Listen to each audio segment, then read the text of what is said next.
So first of all, I want to thank You.CHAZAQ, Rabbi Ilan, Yaniv, for inviting me again. It's so wonderful to be back. Thank you. I love Queens. It's a wonderful country to be in. I always bring my passport anytime I come. I'm starting to learn your language much better. I'm trying to avoid double parking and blaring my horn. I'm getting used to the etiquette and the customs of Queens.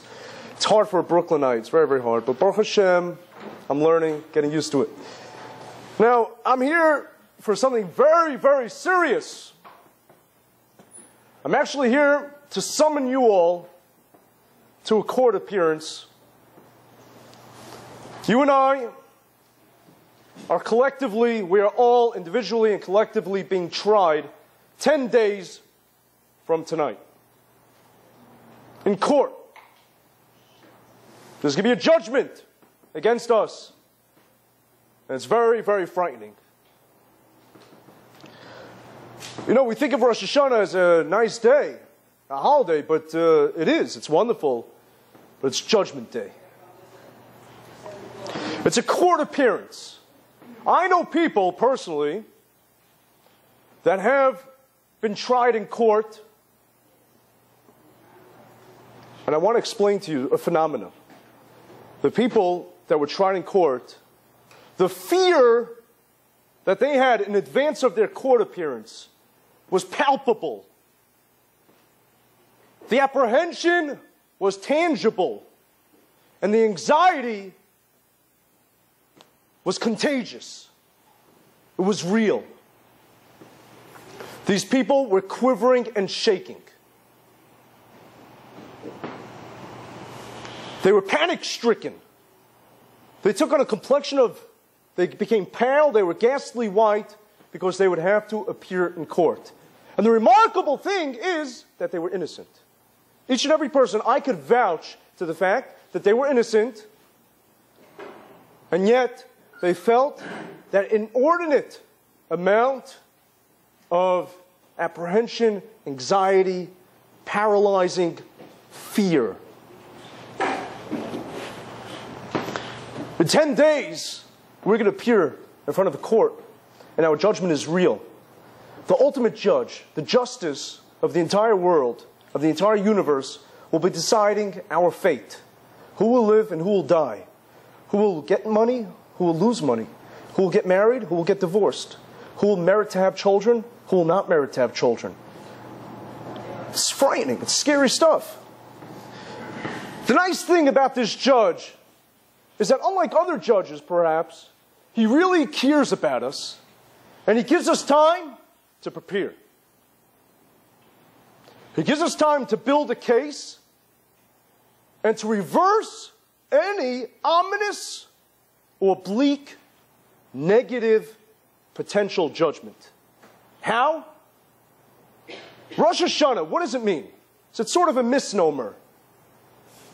Rosh Hashanah, we translate as New Year. The literal translation of Rosh Hashanah, the most authentic and accurate translation, is actually Rosh Hashanah means the head.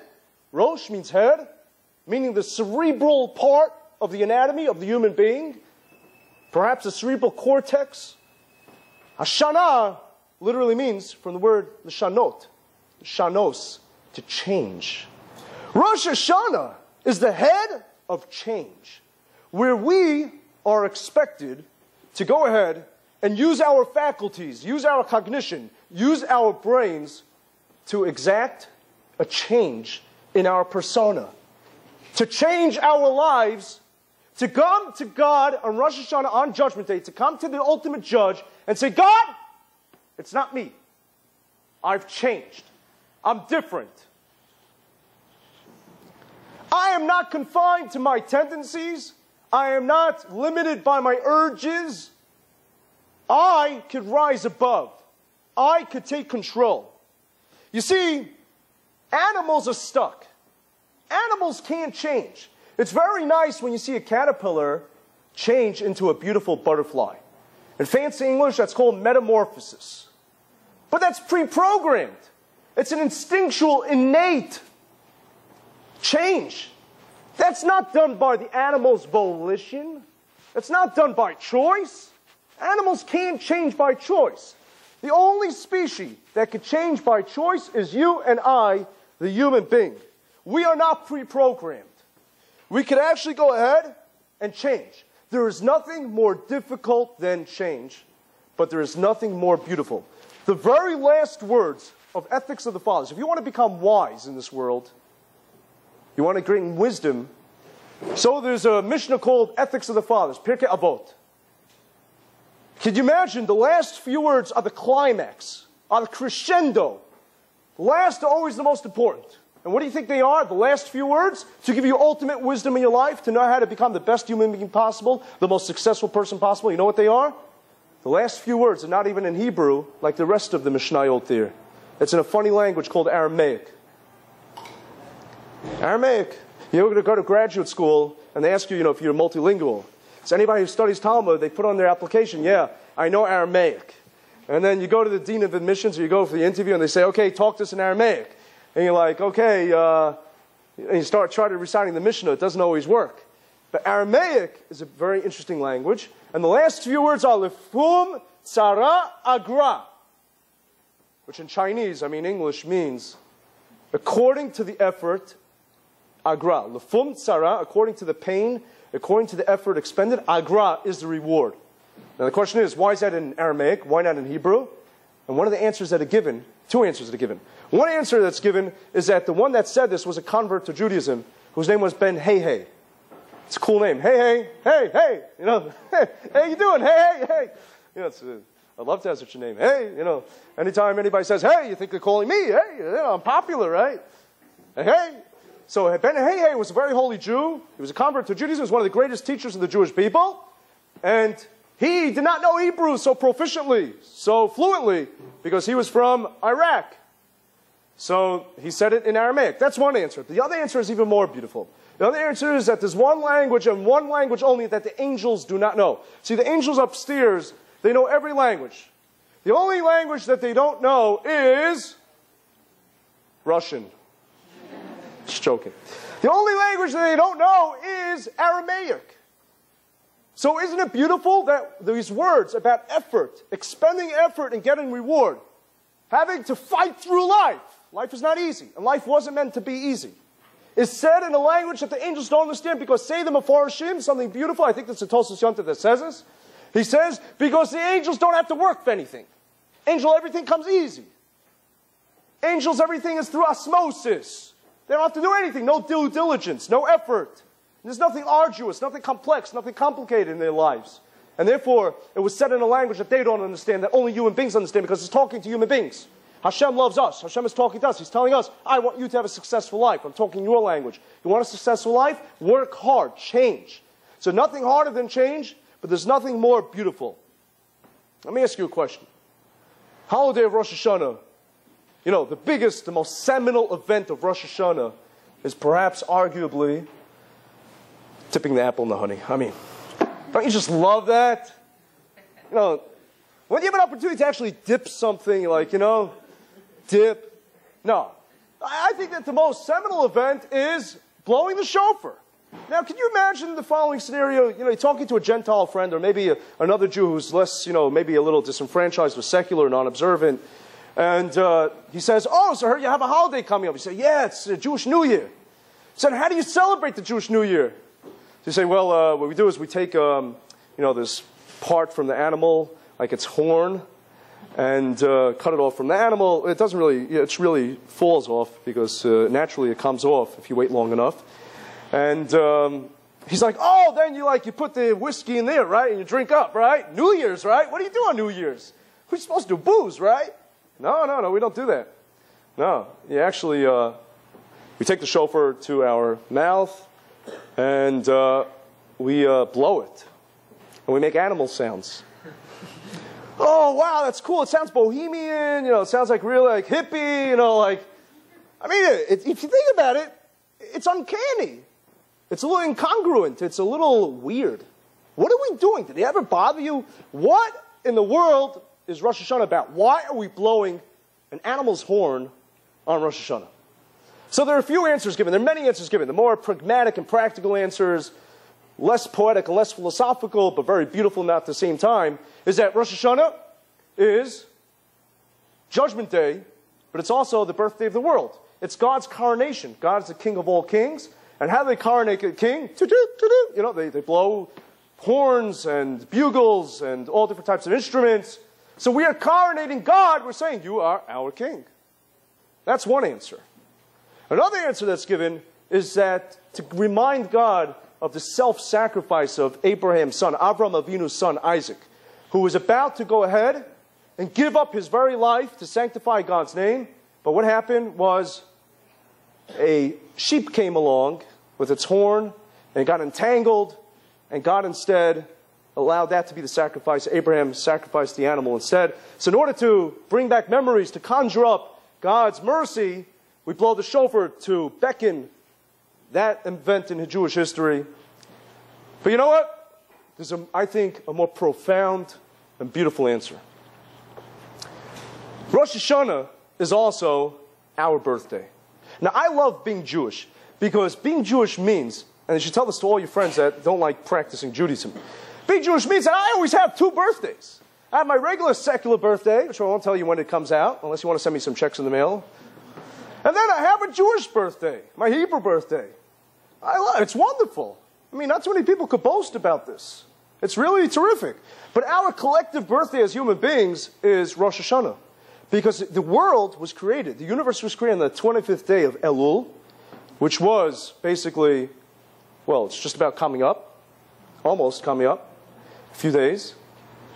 Chav Hei, 25th day of Elul, and then 6 days later, man was created, the human being, Adam was created, the pinnacle of creation, the epitome, the zenith of creation, Adam, man, the first human being.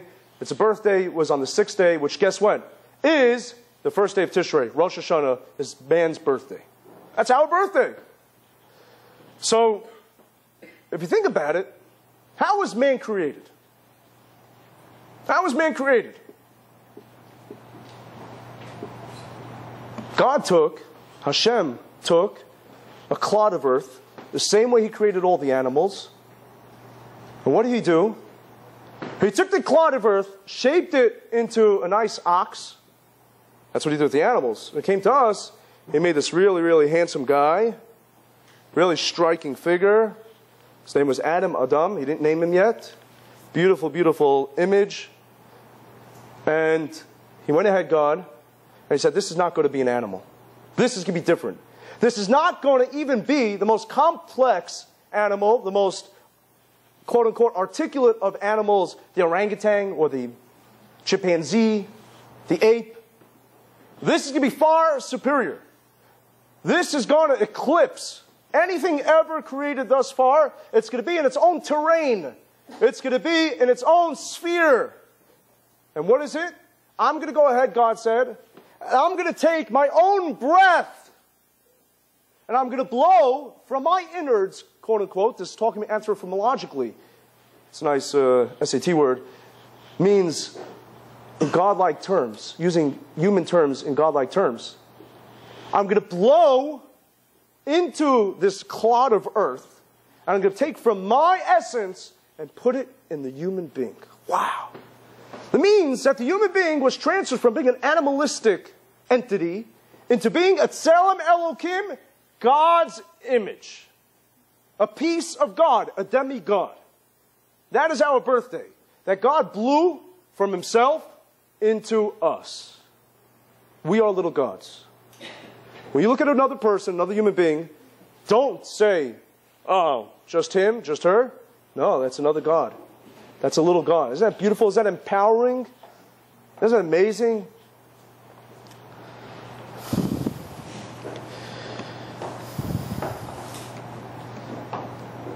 Now, think about it. It's a bit strange. It's a bit anomalous. Because I would have gone ahead, and I would have done is, I would have created the human being from stardust, from something celestial, something from the sky, maybe even something from the water. But not from earth. Why earth? Why not something from the ethereal? Something from the galaxies?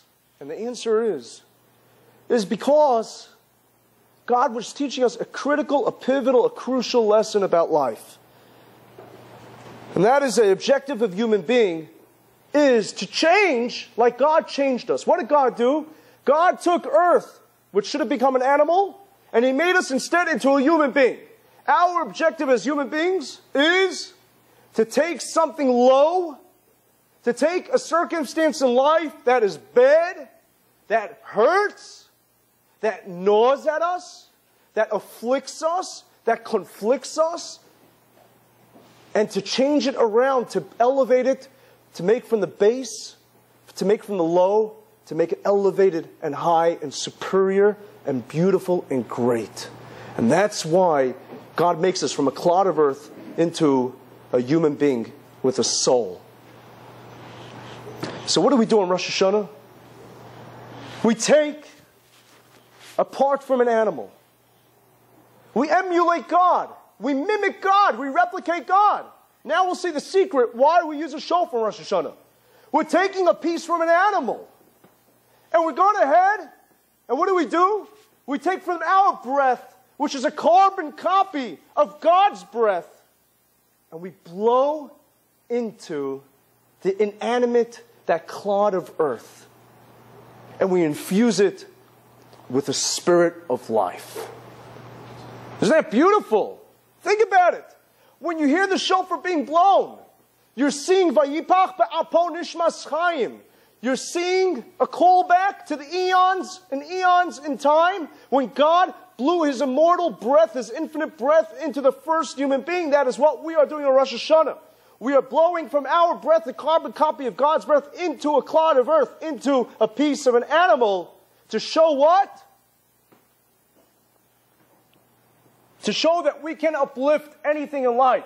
We can take the most pressing, the most oppressing, the most debilitating, the hardest circumstances in life and shine no matter what. We can elevate a circumstance in life that seems so menial, so base, so instinctual, so low, and we can make it the most beautiful, elevated, lofty thing in this world. But what sound comes out? It sounds like a call of the wild. It's like Tarzan. But it is. Because what are we showing the world when we blow that shofar? We're showing that we are taking the animal and we're blowing a call of the wild to show that we, the human being, stands upon all of civilization and upon all of the universe, on top of every creature. Because we are masters over everything. Nobody is master over us. Not our urges, not our tendencies. Nothing inside of us controls us. Not the animals around us. We rise above, we surpass, we eclipse, we transcend, we grow beyond and beyond and beyond. And we show that by blowing the shofar, the call of the wild, that we are the ones blowing the shofar, not any animal. You ever go to a zoo? Who's looking at the animals in the cages? Who's looking at who? Are they studying us or we're studying them? We're not the ones in the cages. Think about it. They're the ones in the cages. There's a reason for that. They don't do experiments on us in a laboratory. We do experiments on them in a laboratory. We take the shofar to show that we are on top of the world. That means that we can control ourselves. We could change. We can do anything, and we can be anything. Nothing could stop us except for ourselves. Do you know that the word shofar, etymologically, where does it come from? What's the shorish? It's from the word shapur. What does shapur mean? Shapru ma'asechem, says in Medrash and Emor, Vayikra Rabbah. Shapru ma'asechem means beautify your deeds. Don't give in. Don't capitulate to your desires. Rise above. Show that you're a human being. You're not an animal. Shapru ma'asechem. Make beautiful your actions and deeds. The Naphtali, one of the tribes of God, was called Imrei Shefer. Words shefer, the same word, shofar. Shefer means beauty. Shofar means to make something beautiful. If you have to make something beautiful, it means that beforehand it was crude, it was ugly. We're all ugly. Don't admit it. No, I don't mean outside. I mean inside. We all have ugly tendencies. And if you don't have it, then you're an angel. If you're an angel, I'm scared of you. What do you know? I like seeing human beings, not angels. We all have things that we want to give up, that we want to change. Shofar comes along, the shofar says, Shapru, change, make beautiful. You know that Moshe Rabbeinu, had a mother. Who remembers his mother's name? What is it? Who? Moshe Rabbeinu's mother's name was Shifra. Very good. Oh, you all got it. Beautiful. Shifra. Shifra she had another name. She had an AKA. An AKA is not a gun. I know some people think. It means, also known as. Shifra was also known as what? Yocheved. So really her name was Yocheved, but she became known as Shifra. Why was her name Shifra? Because she was a midwife. What did she do? So the Talmud in Sota, the Gemara in Sota on Daf Yud Aleph says something beautiful. It says that many of the babies were born, now think about it, the mothers that were impregnated and that were in this gestation process, pregnant with these babies, they were going through slavery, the persecution, beatings. It was a miracle that any of their pregnancies survived. You see a lot of commercials today about women drinking and taking drugs while they're pregnant. There are a lot of effects that could happen to a woman while she's pregnant. Many of the babies that were delivered were very bloody, which is normal, but also some of them were deformed, malformed. So what did Shifra do? She made them shapiru. From the word shofar. She made them beautiful. She went ahead and she fixed their limbs. She cleaned off the blood. But the Talmud says something even more fascinating.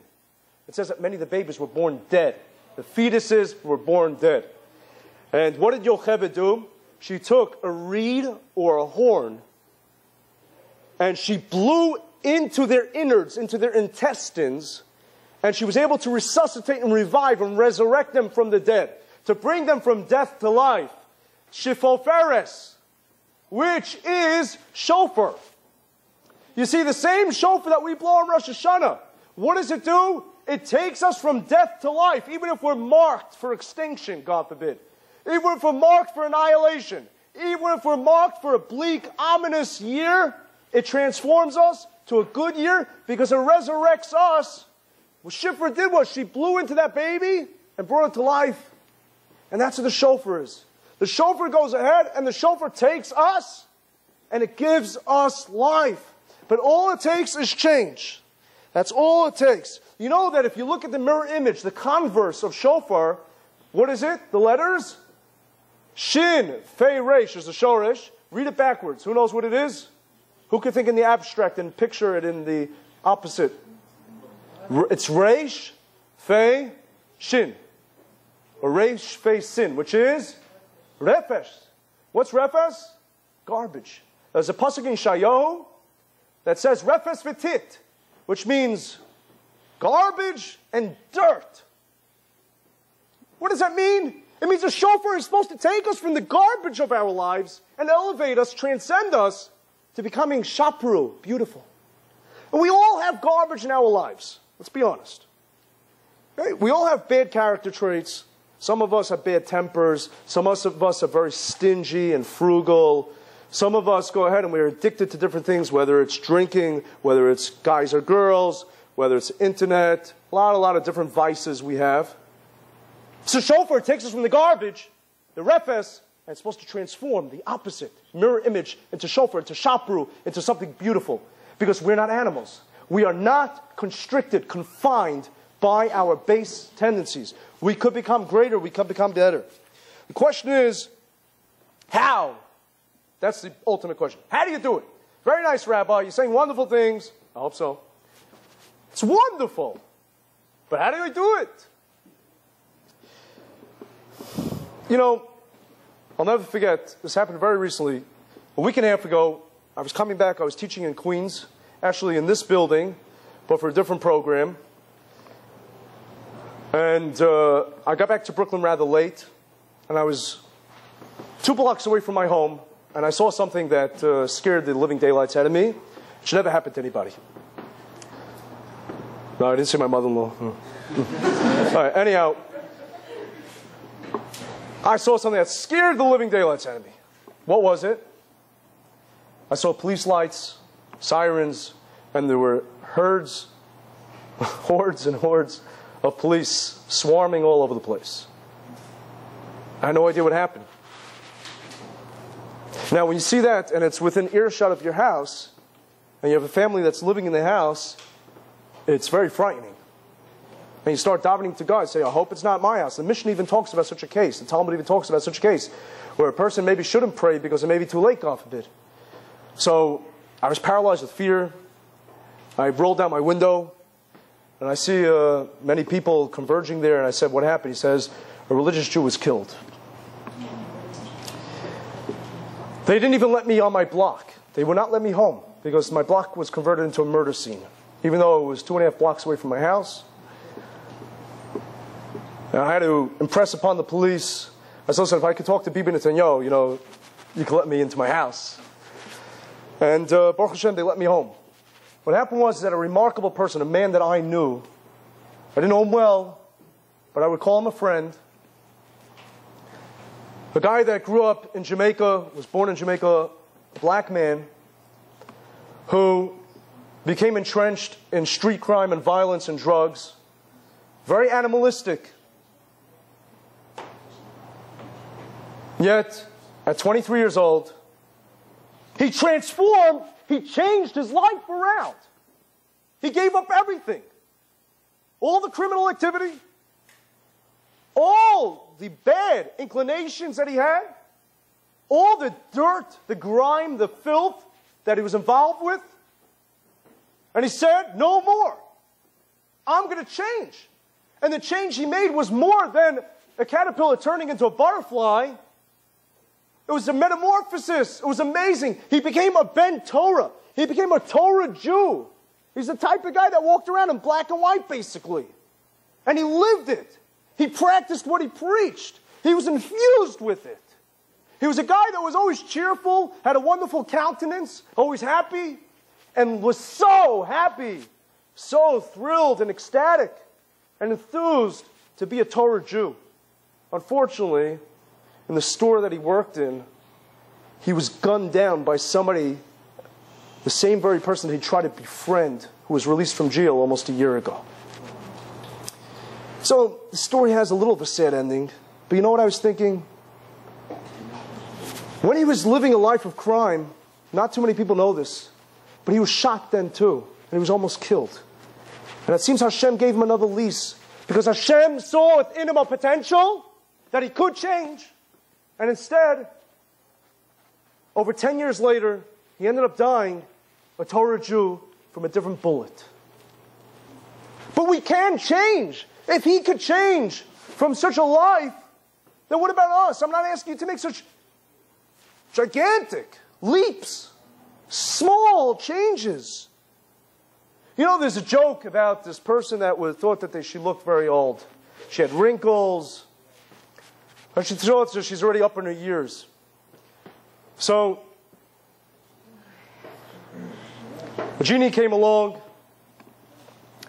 and the genie said, all right, whatever you wish for.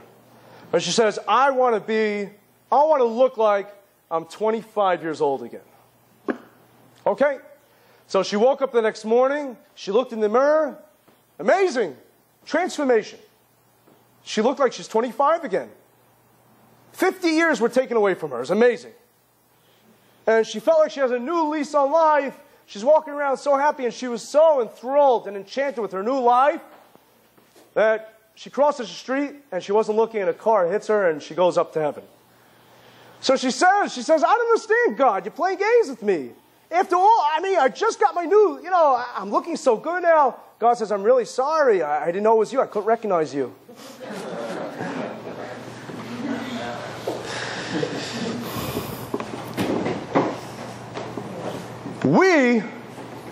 The secret weapon that we have for Rosh Hashanah is to change to the extent that even if we've done many sordid sins, and we've compounded and compounded and compounded, and cumulatively, it's like, forget it, there's no chance here, we're doomed.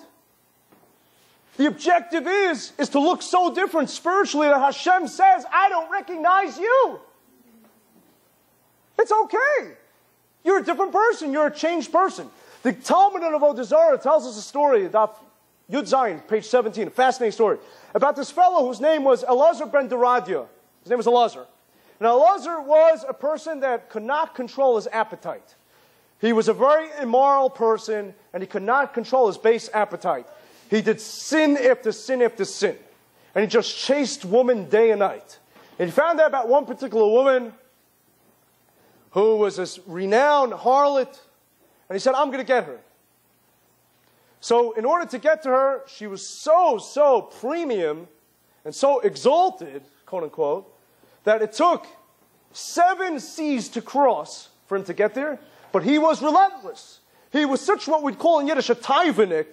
Taivanik means that he had such a big yetzahara. He had such a bad appetite that nothing would stand in his way. There'd be no impediment, no obstacle for him to get to his desire fulfilled. And what happens is that he finally gets to her, and she says to him, she says something with her mouth, and she produces air. And she says, the same way that air will not come back to me, you have no chance of returning to God. You are so forlorn. You are so forsaken. You are such a desperate sinner. And he heard this. He stopped everything. He left her.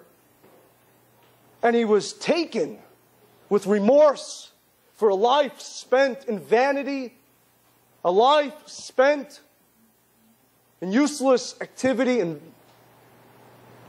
he appealed to the mountains. He said, mountains, will you save me? You're here forever. Maybe I could also be here forever. I'll have another chance in life. And they said, no, we're not here forever. Even the mountains could implode. And then he went all over to different facets of nature, trying to appeal to different facets of nature, saying, you stand forever. And they all said, no, we don't stand forever. We can all dissipate. We can all implode. And in desperation for his plight, in sincere contrition and remorse, he finally put his head on his knees. And the Ben Yehoyada, one of the great commentators in the Talmud, says something beautiful. It says, why did he put his hands in his knees? He went into a fetal position to cry to God like a little baby. And he said, Almighty, I am so sorry. I want to change. But how could I? And in tremendous remorse and desperation and despair, his heart left him and he died. And an emanation from the heavens came out, a bat kol, and it said the following. It said, Rabbi Eliezer ben Deradia, that was his name, was someone who acquired the world to come in one moment, whereas other people take a lifetime. And when Rabbi Yehuda Hanassi, Rebbe, the author of the Mishnah, heard the story, he started crying terribly. And he said, amazing, amazing. How you can have a person a lifetime of sin. But yet, like we said, about the woman that crossed the street after she got her face job, God didn't recognize him. Because he was so remorseful, so sincere, so genuine. He wanted to turn back. That what happened? He died. It takes other people a lifetime. It took him one moment. And then the holy Rebbe said, and not only that, but his name is no longer Elazar ben Deradia. His name became Rabbi Elazar ben Deradia. Can you imagine? The biggest playboy of all time in his epic, in his era, became a rabbi. Let me ask you a question. Rabbi? That's a gross exaggeration. Call him a saint. Call him something special. But a rabbi? A rebbe? He probably knew nothing. The most reverent, the most venerated title, the most sacrosanct title almost, you give to this guy? And the commentators explain beautifully. Yes, a Rebbe. Because he was a Rebbe to each and every one of us. As we go through our struggles in life, if he could do it, And if he could rise above and stop in the act and give everything up, then so can we. He is the model teacher. And do you know what? Each and every one of us, we look at ourselves in the mirror, sometimes we have a lowly opinion of ourselves. But little do we realize that to other people, we are a Rebbe also, or a Mora. Each and every one of us is a walking ambassador, is a walking Rebbe, a walking teacher to the people that we encounter in our daily lives, whether it's our siblings, whether it's even our parents, whether it's our peers. They view us as a Rebbe. We have to give good lessons. You know that Rabbi Yehuda Nasi, the author of the Mishnah, he was very concerned about everybody. And there was another great rabbi in his generation whose name was Rabbi Elazar ben Rabbi Shimon. You ever hear of Rabbi Shimon Bar Yochai? You know, there's a place in Israel called Meron where everybody flocks to from all over the world. And he was the author of the Zohar, the book of Kabbalah. Woo! Right? Zohar. He had a son, the Zohar, the author of the Zohar had a son whose name was Rabbi Elazar. Rabbi Elazar was, in his lifetime, a little notorious because people didn't understand his real intentions, even though he was a great Torah scholar, a great tzaddik. But he became notorious in his lifetime. And when he died, people knew how great he was eventually. But Rebbe was very concerned about his son because he left behind the son. And the son was an orphan. And the son, unfortunately, got involved in bad activities and became a harlot himself. And Rebbe went ahead to seek him out. And Rebbe went over to him. And Rebbe said, if you come with me and go to yeshiva and leave behind your bad ways, I will give you smicha I will make you into a rabbi on the spot. That's pretty good. It's like a factory. You know, you become a rabbi, walk in, walk out, rabbi. Well, what kind of deal is this? So sure enough, he says, yo, that's cool. I'm going along with that. He becomes a rabbi, and his own uncle, his maternal uncle, his mother's brother, Rabbi Shimon, ben Asi ben Lukias, teaches him. And every day he says to his uncle, to his Rebbe, this teacher, this little rabbi, he says, I want to go back to the woman. I want to go back to my bad ways. He said, no, stay, stay. One day he finally convinces him, and he himself blossomed because of the tremendous love and attentiveness and devotion and dedication of his uncle, the Rebbe. He himself blossomed to become a great rabbi himself, Rabbi Yossi, the son of Rabbi Shimon, Rabbi Elazar, who was one of the greatest rabbis of the generation. But you think about it. What kind of proposition was this that Rebbe, the author of the Mishnah, gives him? Leave your bad ways, you become a rabbi. What is that? And the answer is, again, what does it mean to be a rabbi? Sometimes you are a rabbi just by being a lesson unto others. And to us, he was a lesson. Because in 1 second, he was willing to give up his bad ways and go to learn under his uncle. In 1 second. We are faced with these 1 second tests every single day. Are you going to cheat? Are you going to be honest? Are you going to be ethical? Are you going to go ahead and look at that web page even though it's inappropriate? 1 second choices, you too could become a Rebbe, where you are a role model to emulate. You know, the famous, there was a fellow whose name was Akiva. And Akiva was ignoramus. Didn't know anything about Torah, Judaism, nothing. And he worked for a multi-billionaire, a Bill Gates type. And this Bill Gates was actually a Jewish fellow. His name was Kalb ben Savua. He was a rabbi also. And he was a very scholarly man, very learned man. He had a daughter, a very beautiful daughter. His name was Rachel.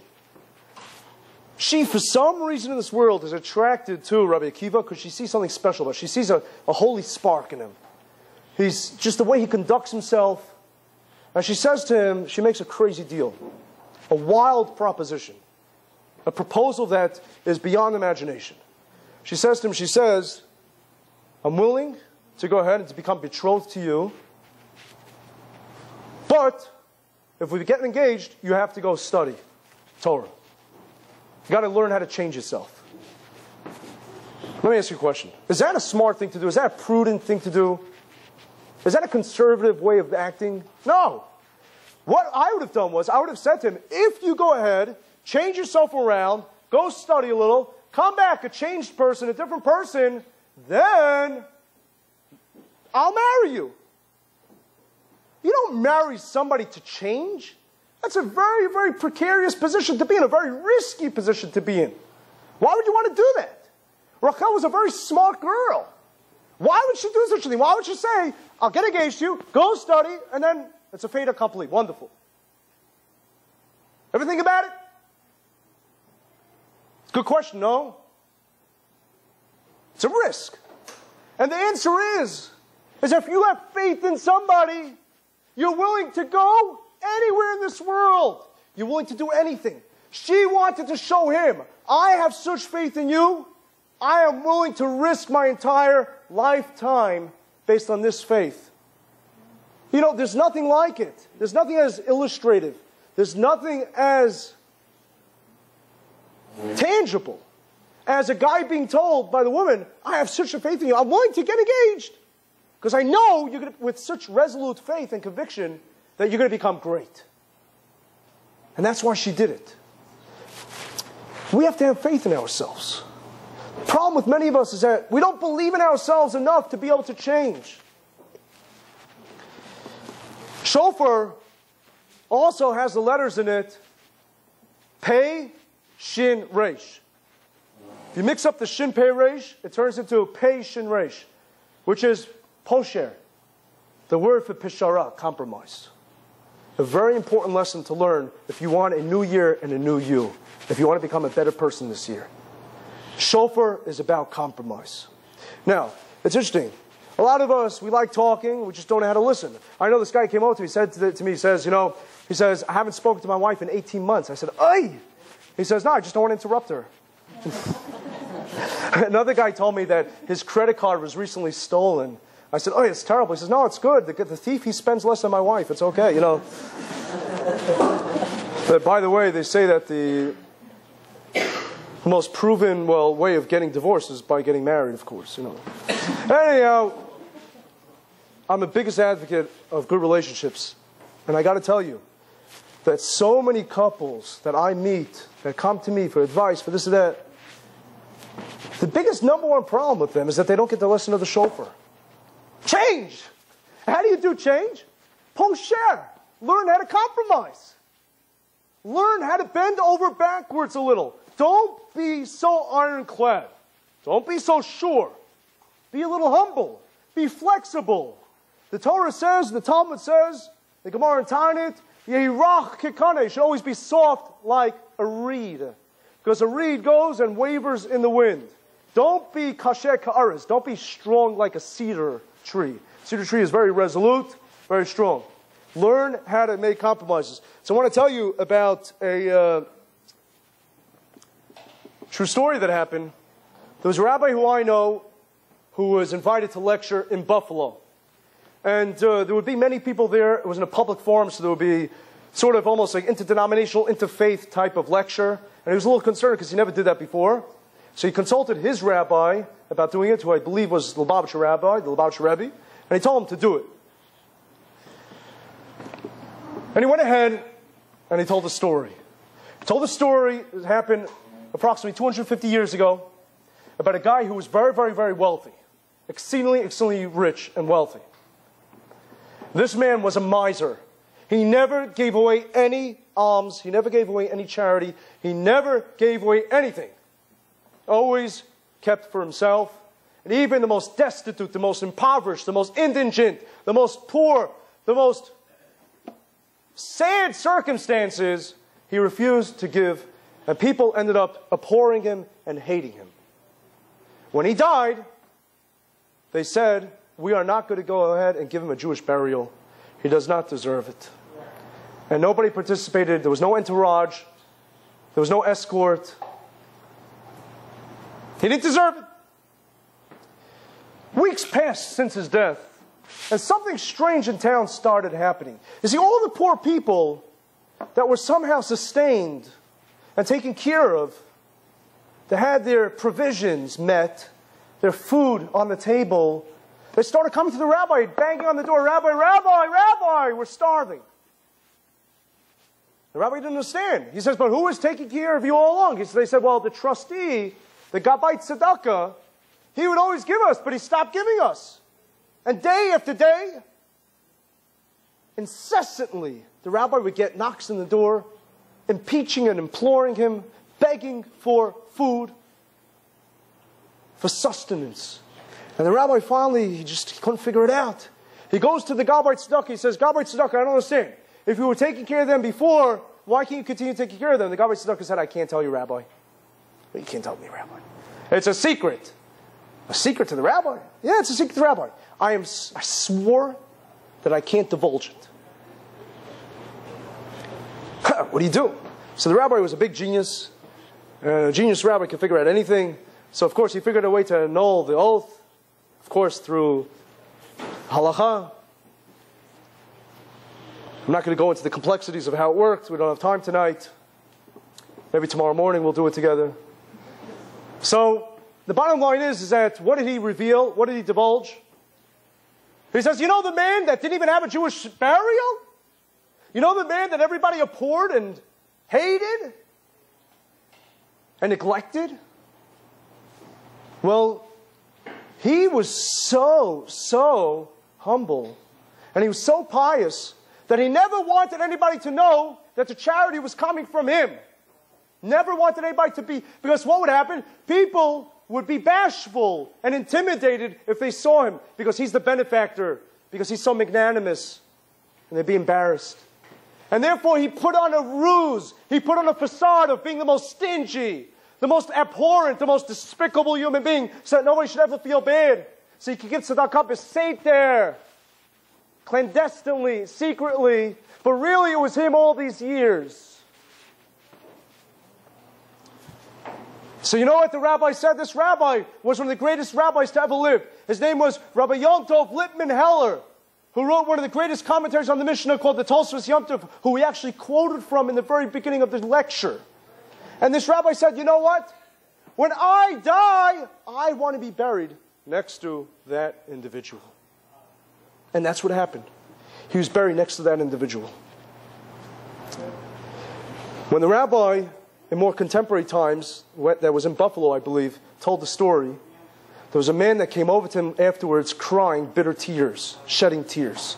And the man had a white collar on. He wasn't a dog. He was a priest. A white collar. And the rabbi said, Father, he said, oh, I'm sorry, Rabbi. He said, Rabbi, I want you to know something very, very, very incredulous. Something very spooky.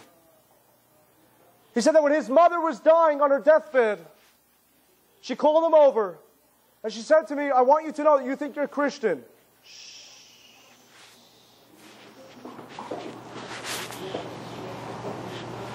You think you're a Christian, but you should know that you're not Christian. For different circumstances, before you were born, for very circumstances that were almost beyond my control, I had to convert, but you were really Jewish. And you had a very special ancestor.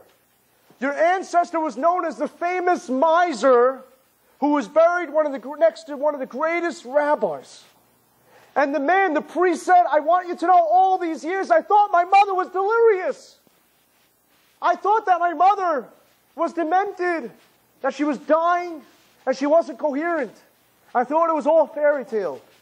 But you have just explained to me the same exact details that my mother, you've just confirmed and verified and corroborated the exact details that indeed my great-great-great-great-grandfather was the miser who was buried next to one of the greatest rabbis to ever live, and really I am Jewish. I want to thank you from the bottom of my heart. And the rabbi then saw the amazing, amazing, fortuitous, the hashkacha, the providential nature of the fact that he told that story, which his rabbi told him to say. Several years passed, and the rabbi was in Jerusalem. And somebody came over to him and tapped him on the shoulder. And the person looked like another rabbi, a very devout, pious, holy Jew. And he said, I'm sorry, I don't recognize you. And the man said to this rabbi that told the story, he says, you don't recognize me? I am the former priest. I come back.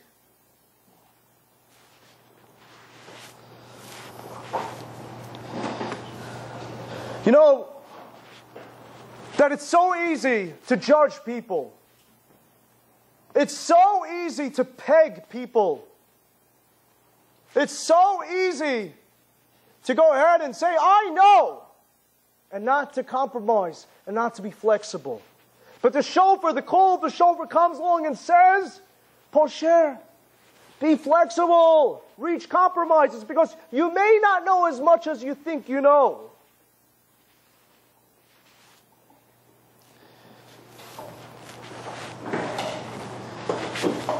Our words, another thing to work on this year.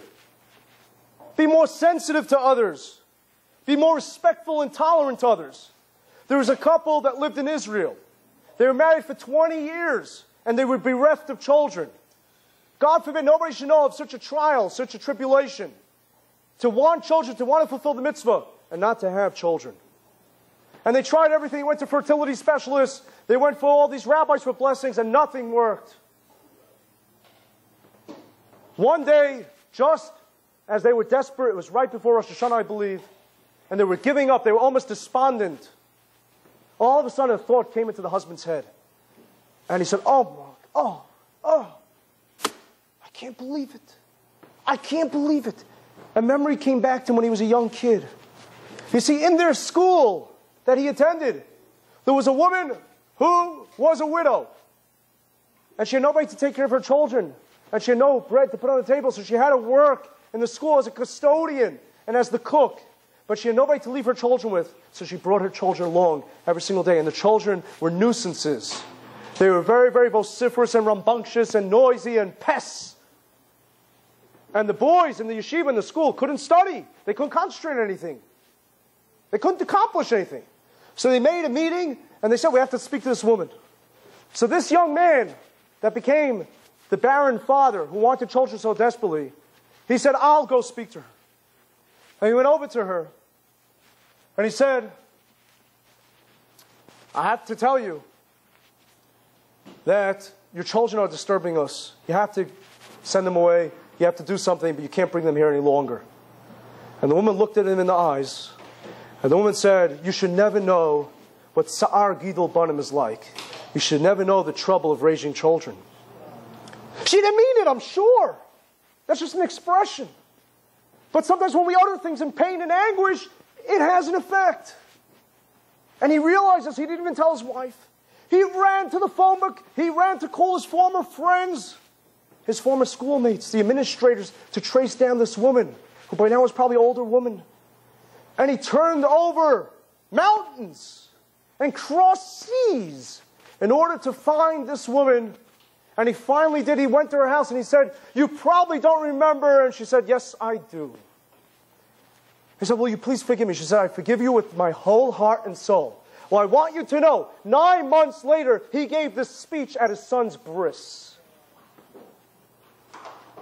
It pays to be sensitive. It pays to watch what comes out of our mouth. The same way we're careful about kosher, what comes into our mouth.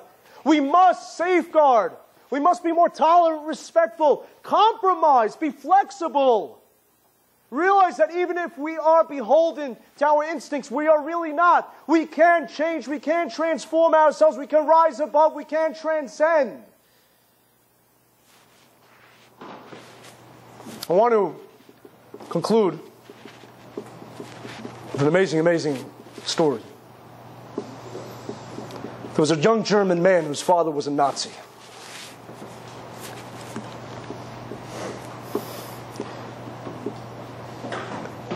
He ended up, of course,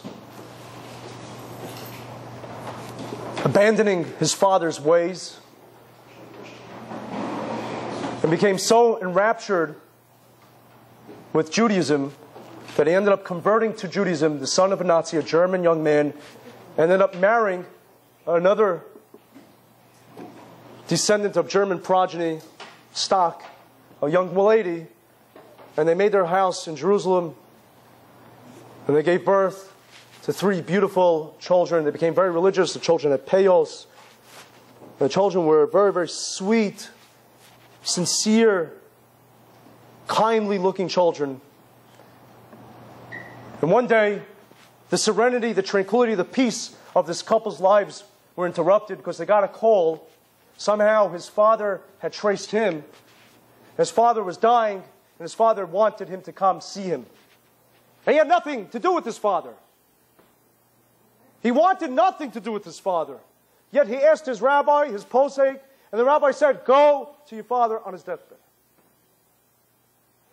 And it was a very awkward meeting, a very awkward reunion, fraught with tremendous emotion. And as his father is laying there, looking at the young man and his family and his 3 beautiful children, his father says, I want you to know one thing that I never told you.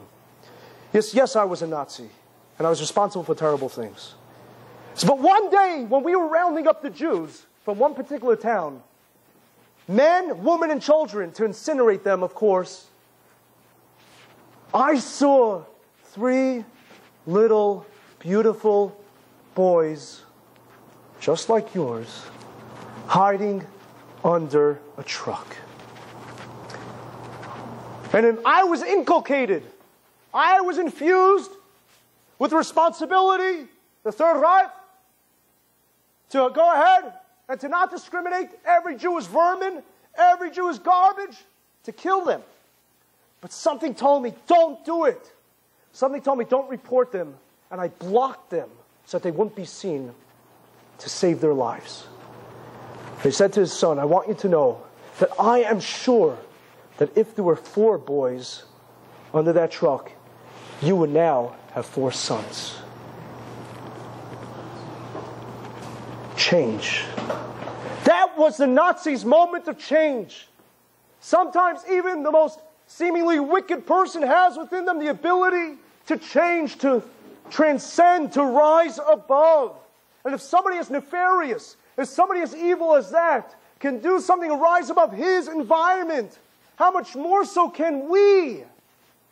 It's the sound of the shofar, where we blow, where we animate, we give life to an animal to show that there's nothing too forsaken, there's nothing too low that can't be elevated, that can't be changed. I want to wish you all a very, very happy Shanatova Mesuka Ksiva Tova, a year where you become a new you, a changed you. Thank you for listening.